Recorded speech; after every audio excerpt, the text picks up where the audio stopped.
Hey, welcome to Lab the podcast. So grateful to get to share time with a dear friend, Canadian born visual artist and entrepreneur known for her evocative mixed media work, Aislinn Nadeau, who blends elements of fantasy and faith and the natural world into her art. She operates under the moniker at Paint the North and specializes in graphite, acrylic, watercolor, and other media to create pieces that reflect Christian identity, highlighting beauty, strength, and community. She had an academic background in science and business before transitioning into the art world to embrace her creative calling. She collaborates with her husband, Josh, a fellow artist and friend and author, to foster not just beautiful art, but a beautiful family and community of artists. So, Aislinn, thank you so much for taking time from being an artist and a mom and all of the other roles you play to get to hang out with us. It's good to see you.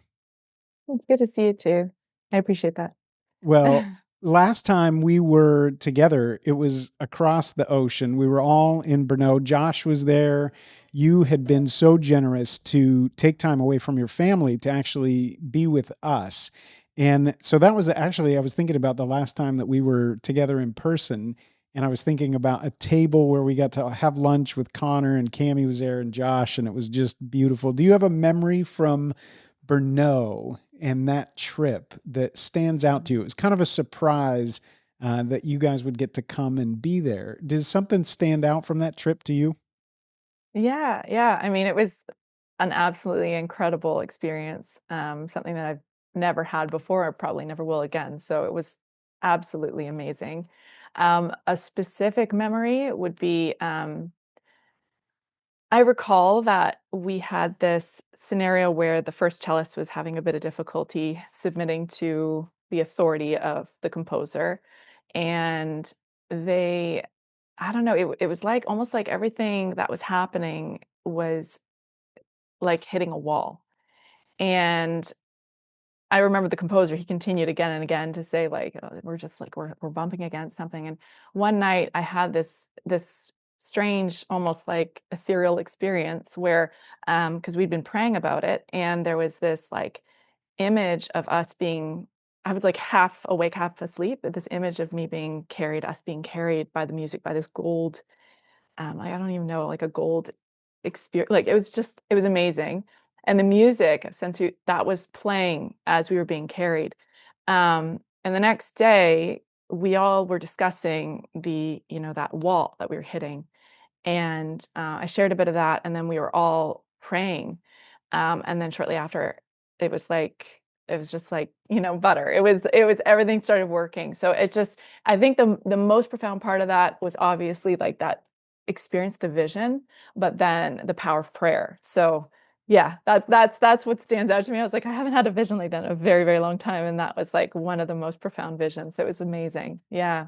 Yeah, it was, you bring me back even with that story to the table. It was, I think, kind of in the basement of the hotel where the whole team was staying. There was like 25 people from Mhm. not just our team, but artists from around the world. And Josh and was there, Connor was there, and you got to be there as well, which was a huge gift. And sometimes when you go put out that much effort, you're like, I don't know why I'm here. This is beautiful, but what's Like, next?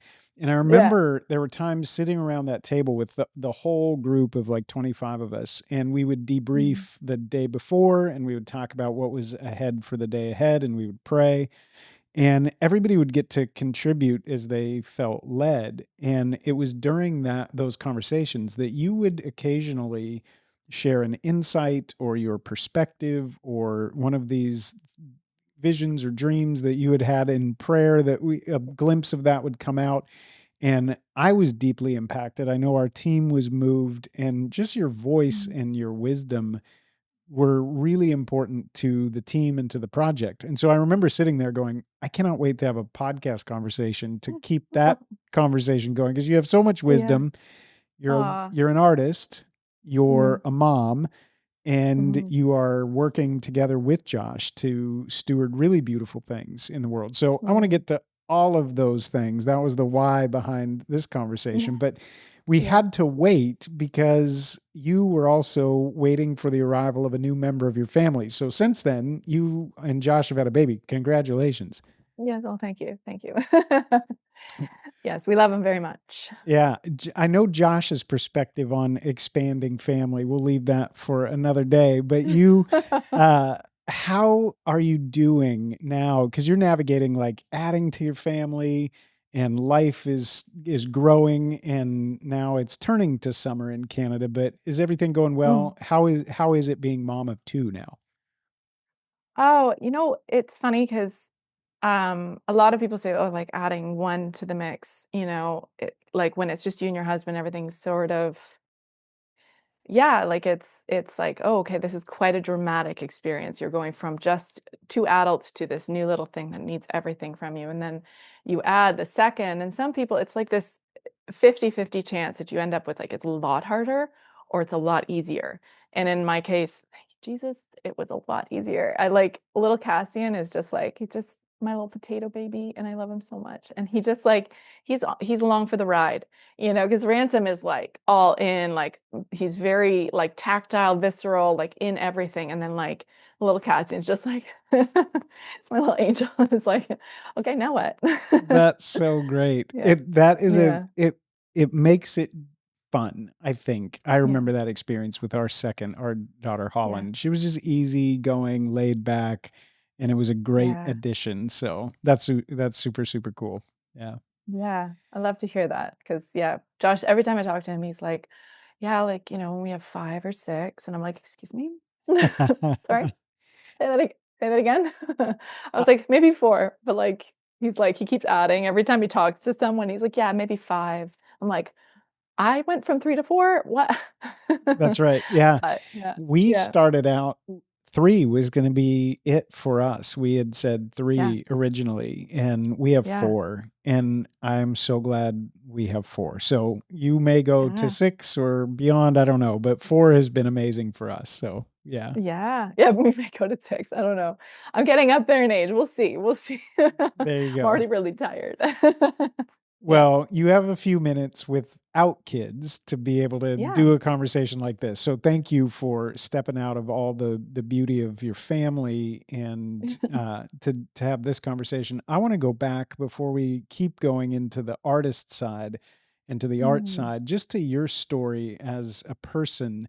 Canadian born, that's a big country, so that doesn't quite help us large. a ton. Take us to like No. hometown, and what would Yeah, what would surprise us about your hometown, where you were born, where you grew up? that's a good question. So, we my family, I'm one of 5, 5 girls.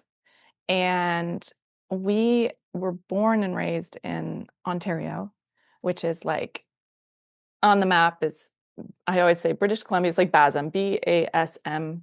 And then we've got ourselves Ontario. And it's not like okay, so I'll say that it is like a very beautiful province. So where we lived wasn't necessarily beautiful. And we also jumped around a lot. We went kind of wherever my dad needed work. And he was a food chemist. But during that time, a lot of jobs were moving to the US. So he was like, yeah, just kind of more looking for work often, and so he'd move to places that were just easier commute and whatnot. So the ironic part is I don't really have a place that I would call my hometown. Um, and I mean, I kind of it's interesting because I think that it definitely shaped me as an artist later on because a lot of identity comes from where you're from. But so little of my identity could be pulled from that whatsoever. I think that the thing that would shock you is that because most people perceive Canada as like maple syrup festivals, mountains, turquoise water, for me, it was more like a Dostoevsky novel or like a post Aslan or pre-Aslan Narnia. We've got ourselves like snow most of the time, and it's like a bit of a grayscale. Like it's not like where we lived. It was just like mostly GTA. A lot of the buildings are more like brutalist style. So not necessarily a lot of beauty, but we did have a cottage. And so when we would travel to the cottage, that's when you'd kind of experience, this is beauty. So nature is sort of it's our area of beauty. That's what we connect with mostly as Canadians. Yeah. Yeah. It's how far away was the cottage from was it in the same part of Canada? It was about an hour and a half, 2 hours, depending where our house was. So we like I said, we were always moving about. Um, and it's like, yeah, it was an experience. It was like I said, it really did help shape who I am now, though at the time it was very difficult because there wasn't much to draw from, and then every time we move, you have to start fresh, make new friends, find out who you are again, all that stuff. Yeah. Yeah. Yeah, everybody who has that experience that we've had the chance to talk to, a lot of military families, people who have moved, they describe that there's something really special and unique that happens to families who have to do that relocation. Plant, you have to root, you have to flourish where you are, but it then to uproot it and go do that again, it does shape you. So the experience shapes you, the landscape and the poverty, the absence of beauty in some cases preps you Mhm. for what God has in store for you.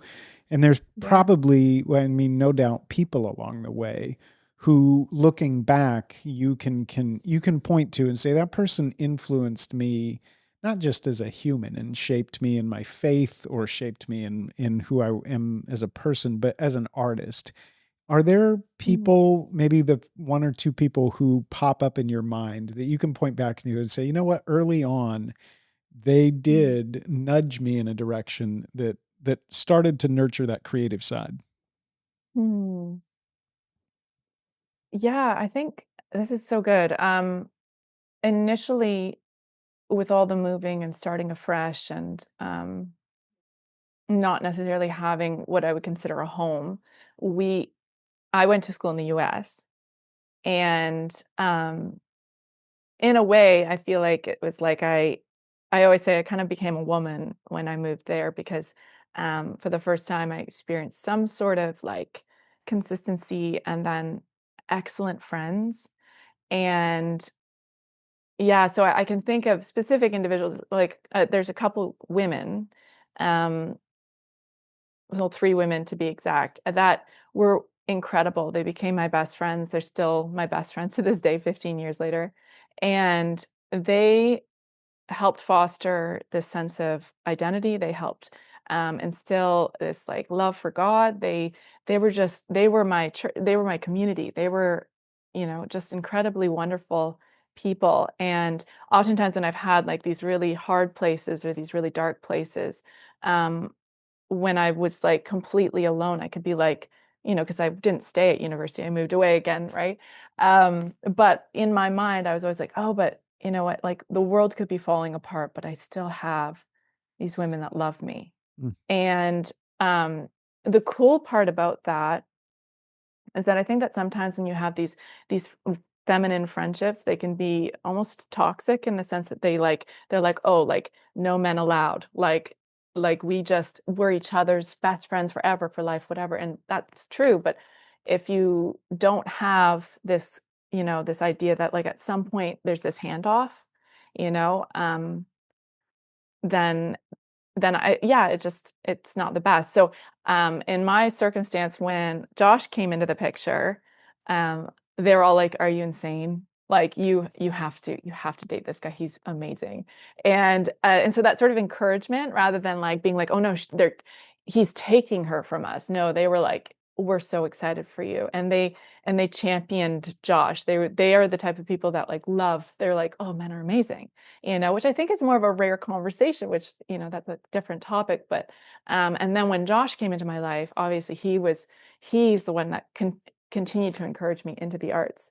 So I wasn't an artist. I didn't even try to be an artist back then. But once he came into my life, he was the one who was like, "Oh, you're pretty good at this." And I was like, "Oh." And also I did a lot of, like, yeah, like, I was just like, "Oh," I didn't really know where I was going in life at the time. So when Josh came into my life, that was the other part that, he helped ground me. So, yeah, it's like it was yeah, that's the 2, or I guess, like, the 2 groups of people that most shaped me. yeah. Yeah, Now, what a yeah. beautiful gift to have friends like that. And Especially when they say yes to a guy who throws mud at you. At least that's the way that I remember the story when Josh said it. He spun around and, tried to find the most beautiful person Yeah. to throw mud at him. And Yeah, so, lucky me. yes, there you go. Uh, Yeah. no, it's to be married to an artist and to share life together and create together. That's beautiful. We'll talk about that. But you at the Mm. time, business and science was your aim at school. Dad Yeah. was a chemist. And so Yeah. had you grown up just by default heading toward the sciences, or was there a passion for the sciences that was kind of truly yours that iterated? Where take us back to how you ended up in that direction first. Yeah. Yeah. But yeah, it's so funny. It's like going back into my story. I'm like, wow, yeah, why did I do that?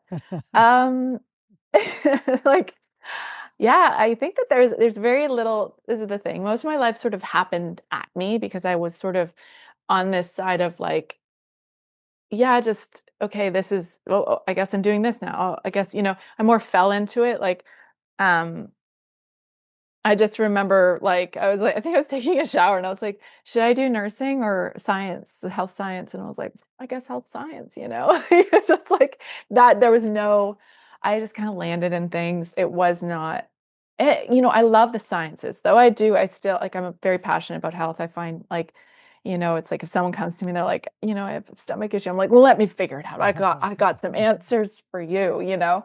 And I love that. It's definitely, like it's a small, like, side passion of mine, um, especially since I'd also ended up during that time, I was quite so in university, I was quite sick.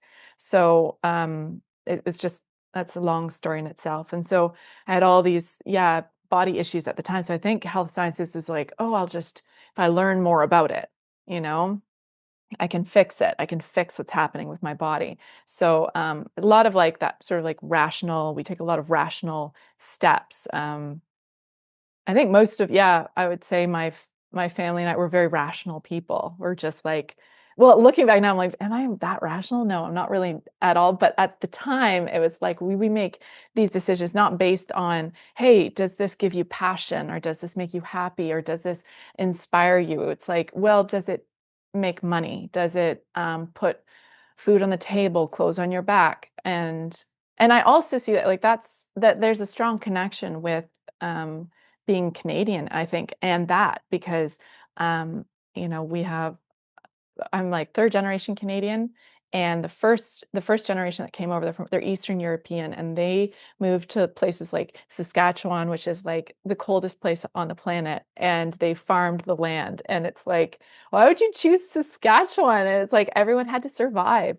So I think that passed down through the generations. We started to look at life as this functional thing. It's like instead of like, I mean, art is for, the elites. It's for the people who are, free to do, they have all the finances. They can just paint for fun. And like that was never a thought. Although I always loved art, it was never a thought. So how did we get onto that? We were talking about Hey, that's oh, sorry.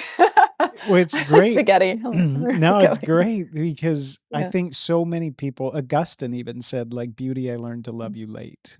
And it Oh, I love that. was it's not always our experience that we're aware of beauty, Mm. especially in the West, whether it's Canada or it's the United States, just the Western world in general. We've been rationally driven for so long that the default assumption is that we're going to figure this out and we're going to Yeah. work hard with our hands and that's going to be the primary orientation. And we can kind of the first half of life be unaware of these latent gifts or this latent love of beauty. Mhm. And Mhm. it takes people, places, circumstances, some nudge, a book, to say there's another aspect of us that is Mm. needing some attention. And what I hear in your story, even on your Instagram, is healing with beauty. And when I hear you talk about the food sciences, the driver there was when a friend needs help when they're sick. there's something in me that Mm. wants to tend to them, care for them. I want healing. And that Yeah. there is a sciences side of that, that early on, you're even thinking, being thoughtful about what you're putting into your body. That's all latent in there and it gets mixed together. And now you heal with beauty. And both of these aspects of you are very, very true. It's all in there and it's God given. Mm. And it takes Yeah. maybe a chance encounter with a person throwing mud at you, Josh, to come alongside and say, hey, there's this thing that you do have. You have a gift Mm. for creating and for making. Yeah. When Yeah. he first kind of poked or provoked that, was that exciting and exhilarating? Was it like, no, not me? So many people say to us, like, I'm not an artist. And their first Mm. reaction when somebody says, oh, you, of course you are. You're made in the image of a Mm. creative God and a creator God. They say, well, yeah, but not me. When Josh said that, and he's a professional artist, how did that land for you? Did it spark something exciting? Was it intimidating? Was it overwhelming? Mm. Yeah. When he brought that up, I was like, I do recall kind of being like, "No," definitely like, "No." And then, that sort of interesting knee-jerk reaction of, "Well, I can't make money with that. How are we gonna pay the bills?" It's like, again, like, how do I make this the most rational situation rather than the joy of it? And, um oh my gosh, it's taken me so long to get from there, and then also the imposter syndrome, that's huge at the beginning, like, um, all the times that I was just like, "I don't know what I'm doing," and I'd already done 6 years of schooling, I'm not going back to school to become an artist, Um, I didn't yeah, I didn't want to.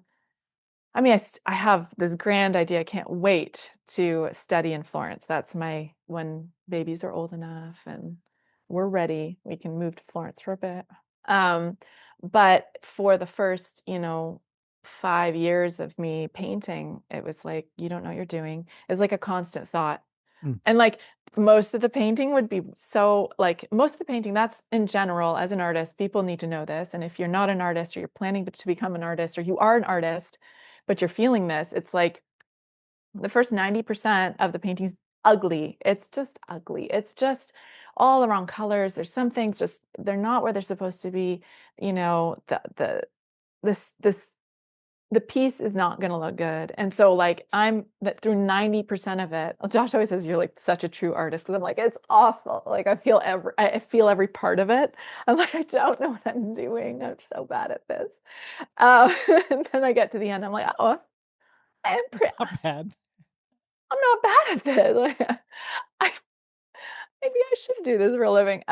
But yeah, so I think that, the initial stages, I had no voice in it either because I think that this is the other thing is like with proper boundaries, there's freedom. So if you know your craft and you know it in and out, and you understand color theory, you understand structure, you know composition, you understand those things. If you understand those things, then there's freedom in this artistic flow. Um, when you don't know any of it, but you are really good at replicating things, like, I was like, "Oh, okay," like, I can kinda, especially, like, my most favorite painters were, like, Doré and, Mucha, like, I was like, "Oh, like, I can pretty much replicate some of these things, but I have no voice in it." Um, and so I think that when I was able to finally start doing the background study of how art works and how you use paint, there's also finding mediums, like which medium. That's when my actual voice started to come through. Mm, And yeah, it's a fun little tedious project. But once you get there, then there's a lot more fun to be had. And I think that's maybe a lesson for life, perhaps, yeah. I was just with gonna proper boundaries. yeah, boundaries and equal discipline equals freedom, boundaries equal freedom. It's so true. And Mm, while you were describing that, and I would say to everybody listening, go back and listen to that and listen through the lens of life, through the lens of faith, everything that you just mhm, described there. People ask me all the time, well, how can beauty help me deepen my faith? mm, And I think, well, just go listen to what Aislinn just said about starting out and not knowing, having to learn and mimic something, and the boundaries equal freedom. I mean, there's so much there for life and for faith. And I think art Mm, teaches us that when we're making and shaping. I think it's part of, we're made in the image of a creator. And so we recover something of what it is to be human as we participate in that process that's not mm, efficient, not perfect, not even rationally defined in this sense. And I think this is what becomes an obstacle to artists. But what's interesting to me, some of the greatest artists that we're working with and talking to and commissioning to do beautiful paintings are self-taught artists. oh, And really? yeah, they're people who are saying, I didn't necessarily go to university to be an artist, and nothing against that. We've commissioned a painting from an amazing artist who went to the Art Institute of Chicago. So it's a both and. There is an Mm, education phase to art, but so mm, many people are discovering like maybe it's training under the masters. Maybe it's the process of imitation first and parroting mm, back, just like every other form of education. We start by copying a master and learning away. And then we find yeah. our voice along the way and something new happens. Mm, This, you may not, it'll probably take you a year maybe to think about this one. So we can just move past it. But I'm dying to ask, like, as your voice emerged and you started to mm, find it, have you been able to articulate even to you, like, I'm an artist who paints hope, paints to heal, paint like I feel compelled to take the human form or to bring people mm, into nature in a beautiful way. I think about Georgia O'Keeffe taking these mm, things from nature and like blowing them up, making them fantastical, right? To draw our yeah. attention to it. So, have you started to find maybe something about your voice and maybe even the medium? I know when I did your bio, it was graphite and acrylic and watercolor. Have you started to Right. say, maybe this is where I feel called to be? Oh, yeah. Yes. Um, so I might be jumping ahead, but um, when Josh got quite sick, um, there wasn't much space, I think, for like there was very little peace. Um, Life was horrible, and it was just this sort of a blur of hard sadness and I remember one night Josh was in the ICU and my sister had texted me, um, I think you need to put on worship music. And that night, Josh was having a lot of like definitely spiritual attack. And he'll tell his story at some point, but it was a bad night. And I was sleeping on the floor. I think I was 3 or 4 months pregnant at the time, sleeping on the floor with like a pad and just sick to my stomach because we didn't know what was happening. And put on worship music and like it was like like something left. And strangely, that's when I started to see that art and beauty is warfare. And so I think that's where I'm getting to now is like if someone commissions me for a piece or if I'm working on something, I'm like, what how am I honoring God and how am I dispelling darkness? And that's kind of how I like to approach my art. It's like, it's actually, this is warfare. We are in direct opposition to the enemy. What we do is like, I think you're the one who brought up, I love that quote, Solzhenitsyn, where it talks about like, if goodness and truth are choked out, these three trees, goodness, truth, and beauty. If goodness and truth are choked out because they're too in your face, then perhaps beauty somehow grows over and saves it all. Like, oh, I'm getting chills. So that's what that's what I was, I started seeing it in that lens of like, actually, if beauty is how we communicate and if how I mean, I express beauty in so many ways. Like I try to make every room in my house beautiful. I try to, if I'm purchasing something, I'm like, how is this going to make our world more beautiful? But if, I'm looking at my art and I'm thinking, what, this is my expression of beauty in this world and fighting for the goodness and truth underneath it, then that's who I am. Mm, That's how we heal, mm, you know? mm. I'm Zach Elliott, Executive Director of VUVIVO, and together with our partners, we are recovering the deep Christian tradition of standing behind the arts by making significant investment in visual art, music, and literature. We're working together with some of the world's most gifted fine artists, composers, and authors to wondrously reveal Christianity and invite people to know God personally. This work to recover the tradition of standing behind the arts is going to take a fresh generation of patrons committed to resourcing and releasing these great artists to use the highest and best of their gifts to the glory of God and for the good of the world. You can join us in that work by becoming a V3 partner. Reach out for more information or go to vuvivo.com/support to join us in standing behind the arts.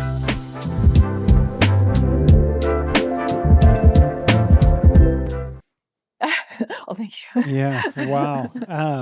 This is what I'm saying at the table. This kept happening in Brno around the table. You would talk like that. You would say things, and I would be like, "We should record that." So that's what I mean.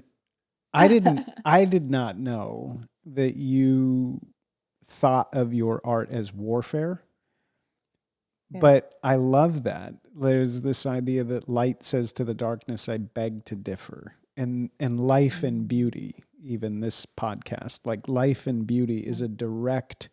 It's a direct opposition to death and decay or fragmentation or disintegration. Yeah. Life and Yeah. beauty is to say, no, there will be life and there will be order that is generative and fruitful and beautiful and has a future. And that's why it's essential. Like for us, it's the front lines of Mm, the goodness and truth, right? Like if we lead with beauty, we discover goodness and we then find ourselves being true, right? And yeah. that's deeply, deeply important to who it is to be a Christian in the world, right? A witness of something that is true and good and beautiful and God. So Mm, I didn't know that about your art, but there's a sense, there's an edge, there's a really beautiful feminine beauty and really elegant use of color and texture and form. All that is in your art. But I now see from what you've said, there's also an edge. There is a strong side yes. to your art. And I noticed that this year. So maybe I'll kind of turn this and we'll come back maybe a little bit to the healing part and to Josh's story. Because Sure. literally, when you describe that, I have so much admiration for you. And Josh will tell his story in a different time, different places. But he literally was facing death. It wasn't just like you know, he's sick and weak for a season. It was life and death for you all and as a mom to be. So thank you for letting us see kind of you and your family in that moment. It was a life Mm, and death situation that you were facing. And yeah. Yeah. Oh, you're welcome. But also, thank you for honoring me in the story. yeah. Well, we commissioned a painting on Mary last year. And so we had unveiled a piece. And so we spent a long time thinking about Mary. And it was interesting. Mary was on your mind as well in the Yeah. recent past. And two of the pieces that really struck me, I think Riley's going to be able to put these pieces up, but you featured these on your Instagram page. And they're two pieces that I think do just what we were describing. There's a lot of color, there's a lot of form, a lot of shape, a lot of feminine beauty, but there's also an edge, a strength to them. And I was Mm, going to ask you about your process. Like, how did those paintings come to be? Like, for you, does it start in the imagination? Do you see something that then you start to play with and discover then on a canvas? Or particularly yeah. around those two paintings, how did they begin? Where did they come from? Yes. There is some of that, like just an image, the flash in the pan, like boom, like what is that? And then I'll just be like, wait a minute, let's look at this from different angles.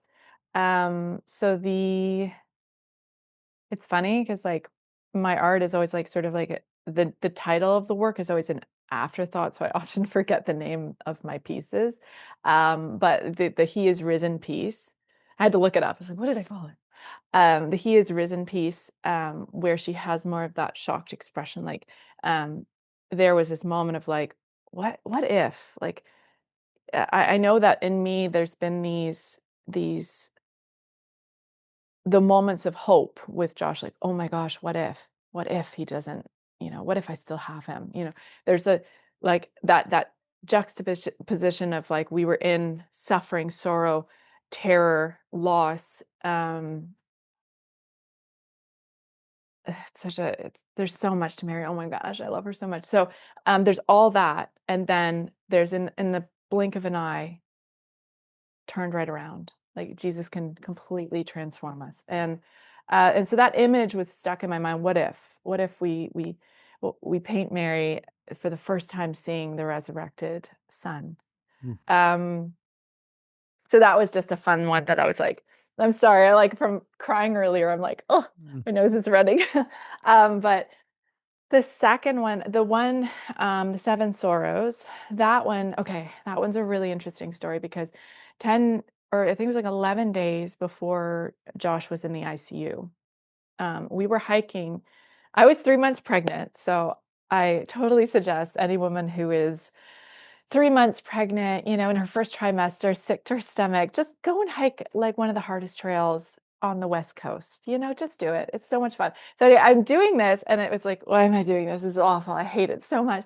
And the West Coast Trail is like one of the most difficult trails out there at like for length, but then this portion, the Wandafuka, which is on the island of, Vancouver Island, it is like this and like this and like this the whole way. And I'm like, oh, I feel awful. I've got this huge pack because it's backcountry camping.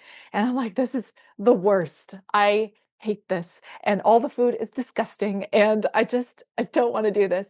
But hiking and trails and outdoorsy stuff is more of the place where I tend to commune with God and have these conversations.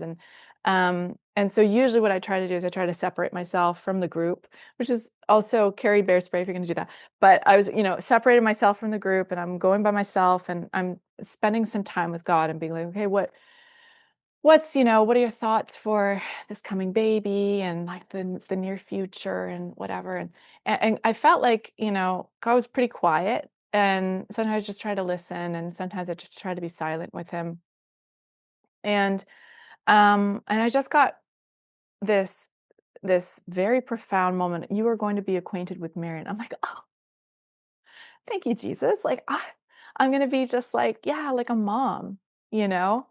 And so that's kind of like he gave me a couple words about like little ransom. And I was like, in my mind, I'm like, I'm gonna think about that, that sticks with me, just like, that vision that stuck with me.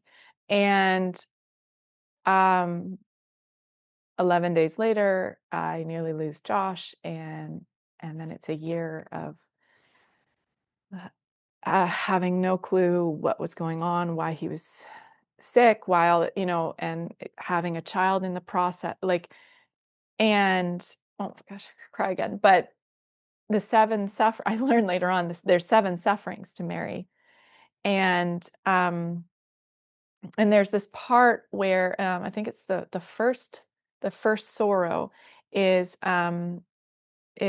Simeon, the prophecy of Simeon, where Mary's at the temple, and he's like, you're gonna be in your soul, you're gonna have a sword in your soul, and um, because you're gonna lose your son. And it's like I was like, so I'm looking at it now, and I'm like, there is just so much to what Mary had to endure as the mother, and now being a mother, I'm like, how did she go into this, in submission to the in complete submission to God, in complete opposition, and the exact opposite of what Eve had done. Mm. She was in complete submission and said, actually, thou mayest.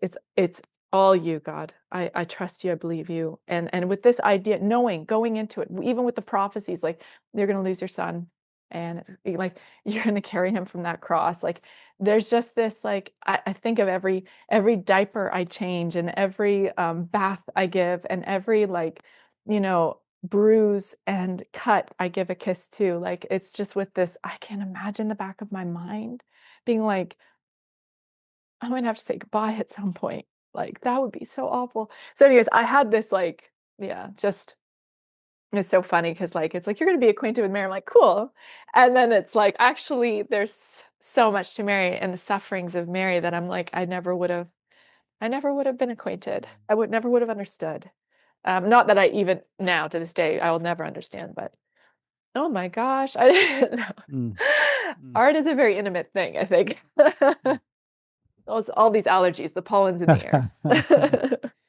Well, I think Anyways, yeah. that's why your art is so not just beautiful, but your art is deeply good and deeply true. And you're able, because I think people have said before that you can't do philosophy divorced from theology. There has to be a Mm, theological conversation I mean, if philosophy is to love wisdom, you can't mm, love wisdom without a theological view and without a yeah. theological conversation. And I think the same is true for art. I think that's why the world's most evocative, powerful art is from the Christian tradition, because it touches what is good and what is true, and it Mm, allows us to have these encounters with things that the artist is able to interpret and give us words for. And so when I'm literally looking at the Seven Sorrows painting and seeing mm, this picture of Mary, and like we said, the feminine qualities and the color and all of the different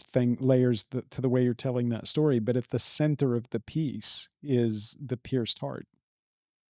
And you're looking at that, mm, and again, the artist just invites us to consider and to say, stop and pause here yeah. and allow yourself to be drawn into what is good and true. And that's Mm, how it does shape and form us. But without the artist being able to hike and have space and time and pray and then make art, we wouldn't have these kind of encounters, which is why we're so in the debt of great artists who mm, can bring to life their craft with paired with that theological rich wisdom. I think that goes back to the resurrection painting, the first piece you were describing.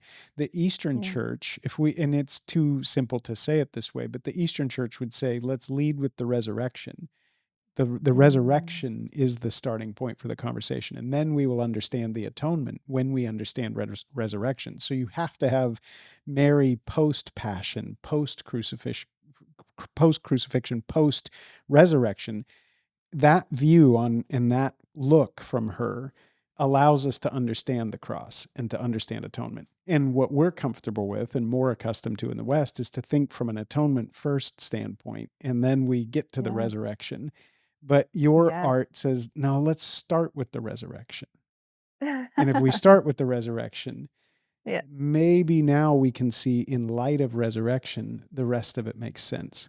So both of these Mm, pieces are absolutely unbelievably stunning. And I love the style of your art.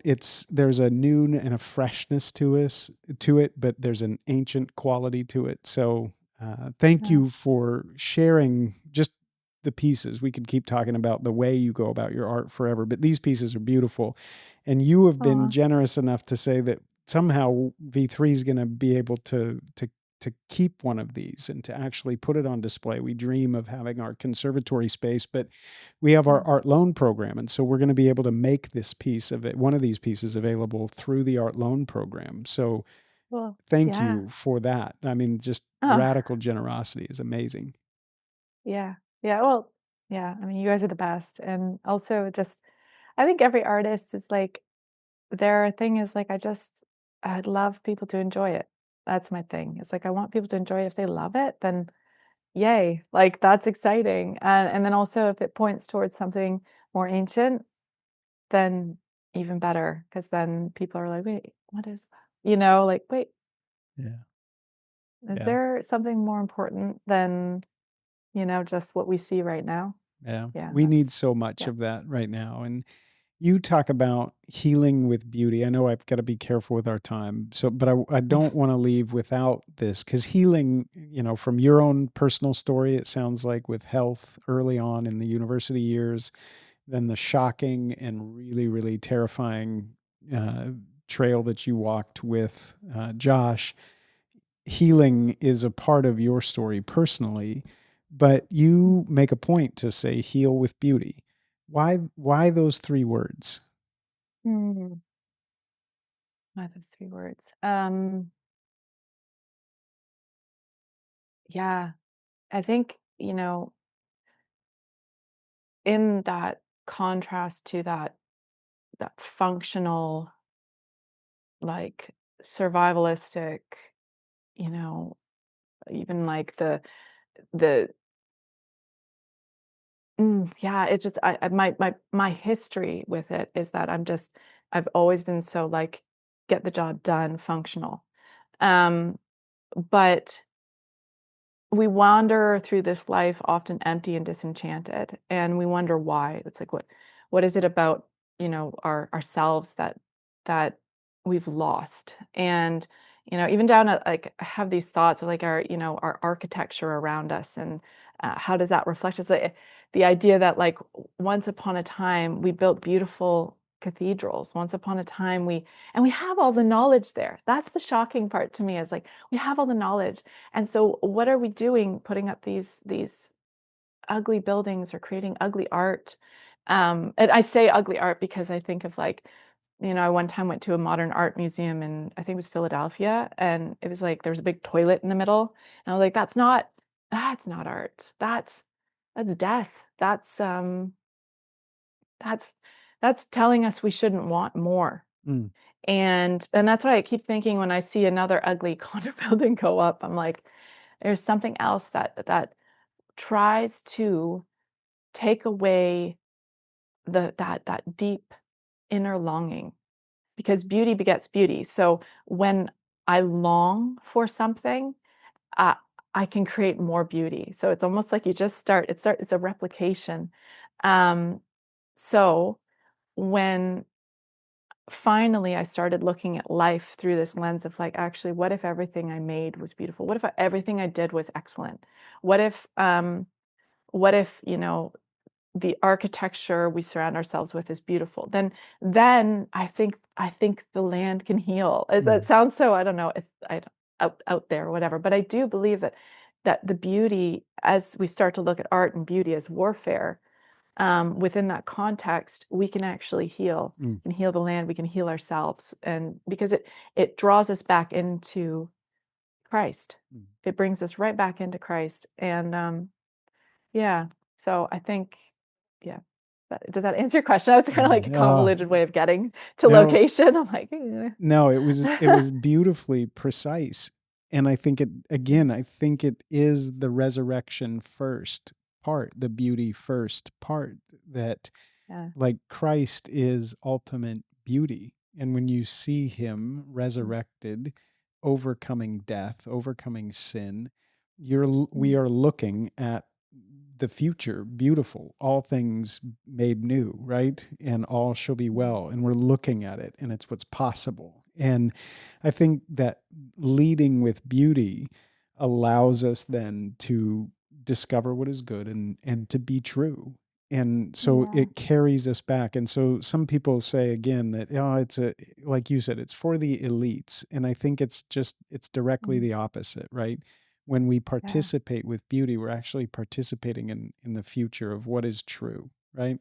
And Mm, what mm, a beautiful, beautiful gift. This is the great contribution I think that artists are making, artists like you who are mm, with that theological lens and excellence, creating in a way that points beyond itself. And so thank mm, you for your work, but for making time to talk about it too. And it's a vulnerable thing to let pieces of your story be out there in this kind of format. So we're just in your yeah. debt for all these reasons. And we've said this before, it's a long, slow, deep thing. We wanted to have this conversation back in November when we get to hang out in Brno. And now it's Yeah. months later, and you're in a season of life where you are caring for your kids and raising your family. And so you're making art as God allows and opens the door. And so it's a treasure to get to have a piece that we can share Yeah. right now. And for people who want to follow along and say, "Hey, I'm so grateful that I got a chance to know Aislinn, and I want to follow along as she develops as an artist and keeps making." How do people stay in touch with you? What's the best way for people to just get to know you and be a part of whatever God has in store ahead? Oh, yeah, it would just be through like I said, I'm not on Instagram as much as I like to be for art, but Paint the North is the place. Um, so it's just like those 3 words, and, um, yeah, it's a pretty easy way to get in touch, but yeah, I do wanna I do wanna say I've really just I'm so appreciative of you guys, like, it's such a rare conversation to have, and I feel like you guys just kinda get it, and, you'll go right down deep, and I really am just so appreciative because that's, like it's I think it's a thing that matters in life, is, like, when we start to talk about these things, and it kinda gets things moving, and we go, "Wait a minute, like, what if more conversations were like this? And um, what if we put that more on the forefront so that it can wake up something in us again?" And I also do want to encourage, like I believe that everyone has a craft, they have a way that they can get out of the crazy and the 9 to 5, this and that. There's a way to like disconnect and pull ourselves into a place um, of peace and quietness in whatever the craft may be, is like woodworking, whatever. There's so many crafts, but yeah, so I always want to encourage people, like, that's the place where you can, wherever you find that solace in God, it could be reading or whatever, I don't care. It's just like um we get out of the chaos and we get quiet, and it could be in so many different avenues. So, and I love this conversation is just like, it's like, oh, it's inspired me, and I'm ready to I think I've got like 5 minutes before the kids come home. I might be able to sketch something up. Go, I love it. Go do it. Yeah. On that note, because you're right, and that's part of why it's such a gift and an honor to get to have these conversations. Because everybody Yeah. listening who's a part of this community and listening along is saying more. Here's to more life and more beauty. And let's Mm, let's have those conversations. Let's make those buildings. Let's paint those paintings. Let's set those tables. Let's point to that goodness and truth. And so maybe as a last word for the person who says, "Okay, I'm with you. I want to lead with beauty, but mm, I've got kids and I've got a house and a husband and work and all the things, and I don't yeah. know, how to bring how do I lead with beauty in my home?" What's one Yeah. simple thing that you have learned that's made an Mm. impact in your home when you think about somebody else who goes, "I don't have much time, I don't have a lot of financial resource, but I want to lead with beauty in my home as that act of warfare to say this place will be a place of life and beauty." Yeah. Oh, that's such a good question. Um, so there's 2 elements to that. So it's for self, and then it's also for, your children or husband or whatever. Um, Start by making one thing, like maybe one room or one thing beautiful. Just start there. Like it's a very small. It could be a huge task because you're like, what is beautiful? What do I even like?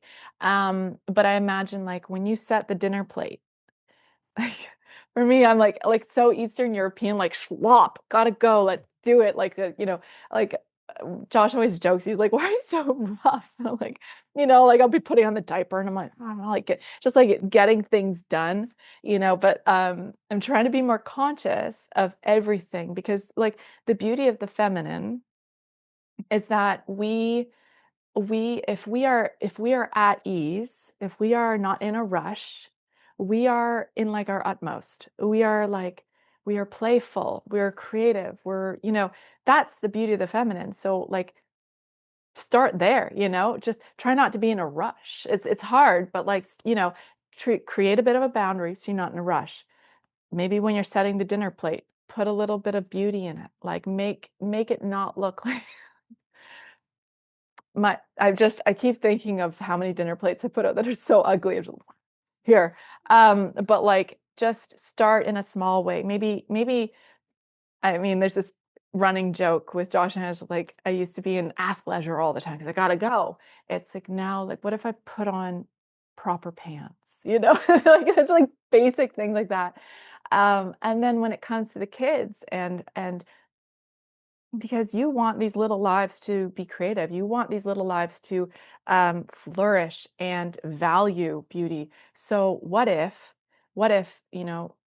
you teach them to smell the flowers, you slow them down, you introduce beauty, you let them play a little bit, it's like I'm kind of letting Ransom, he's like I said, he's super tactile. So I'm letting him sort of create messes here and there. It's so hard for me because like cleanliness is so important, but he's just, he's mushing his food and and I'm like, okay, let him be, It's not necessarily beautiful, but it's helping him to discover what he loves and enjoys.